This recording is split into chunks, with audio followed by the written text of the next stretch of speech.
La totalité de la planète est occupée par Homo sapiens, notre espèce.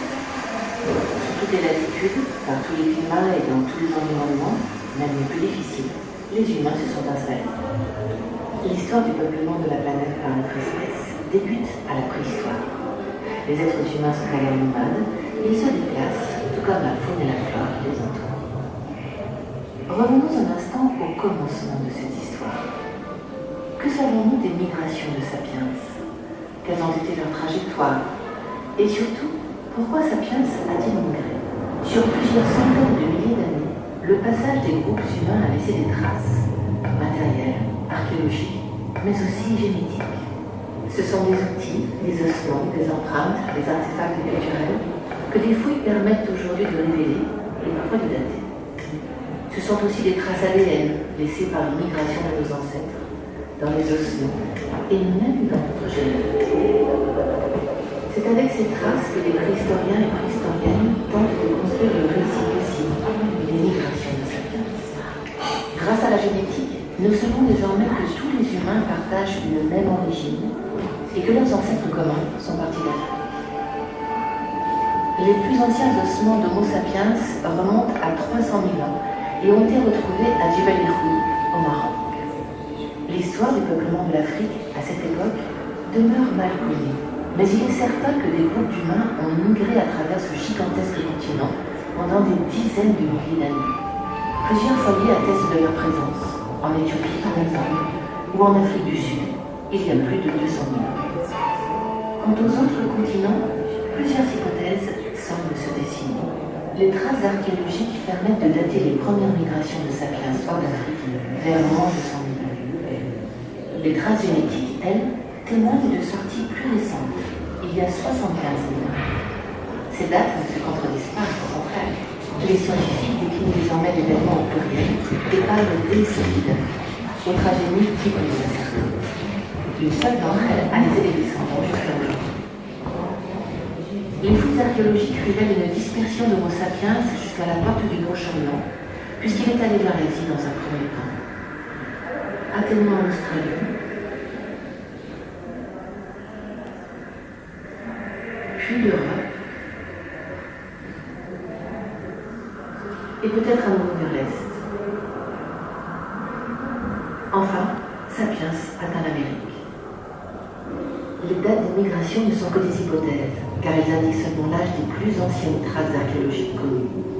Beaucoup de traces ont probablement disparu durant les milliers d'années qui les séparent de nous, ou reste encore à découvrir. Parfois, il suffit d'une découverte pour que tout le récit bascule.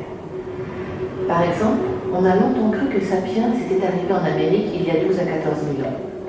Mais l'étude de certains sites, comme celui de White Sands, au Nouveau-Mexique, semble montrer une présence humaine remontant à plus de 20 000 ans. On a parfois l'image d'un groupe d'explorateurs courageux qui traversent des continents entiers. En réalité, les migrations préhistoriques ont été des processus longs, étalés sur des dizaines de milliers d'années et sur plusieurs générations. Les raisons pour se déplacer sont alors multiples. Poursuivre le gibier, à cause de contraintes environnementales, climatiques, parce qu'une société grossit et se scinde en plusieurs groupes, mais aussi par curiosité, un peu comme aujourd'hui. Ainsi, l'expansion géographique de notre espèce n'a pas été linéaire et pas toujours consciente. Il s'agit plutôt d'une dispersion, avec des fluctuations, des arrêts, des accélérations et même des allers-retours. Homo sapiens évolue alors dans un monde en mouvement, peuplé d'espèces animales et végétales, et également d'autres espèces humaines. Au cours de ces migrations, Sapiens rencontre d'autres hominines, comme Néandertal, déjà présents en Europe depuis plus de 400 000 ans, ou Denisova en Asie, dont l'existence a été confirmée en 2008, grâce à la minuscule phalange d'un homme dénisovien mort il y a 50 000 ans. Ces différentes espèces humaines échangent, se mélangent culturellement et génétiquement. Mais à l'issue de ces rencontres, seul Sapiens continue de peupler la planète. Pour reconstituer l'histoire du peuplement humain, les lieux de passage, les zones difficiles ou les mers à traverser, intéressent particulièrement les archéologues. La traversée du détroit de Bering, ou l'arrivée en Australie par exemple, sont des moments clés de l'histoire migratoire. cause, la géographie préhistorique n'est pas celle que nous connaissons aujourd'hui. Ces passages, alors apparemment inaccessibles, soulèvent de nombreuses interrogations. Nos ancêtres ont-ils dû franchir des voies de mer? Et si oui, comment ont-ils dérivé ou construit des embarcations? Ainsi, les traces archéologiques et génétiques le montrent. La migration de l'espèce humaine, ou des espèces humaines, ne commence ni ne s'arrête à la sortie d'Afrique.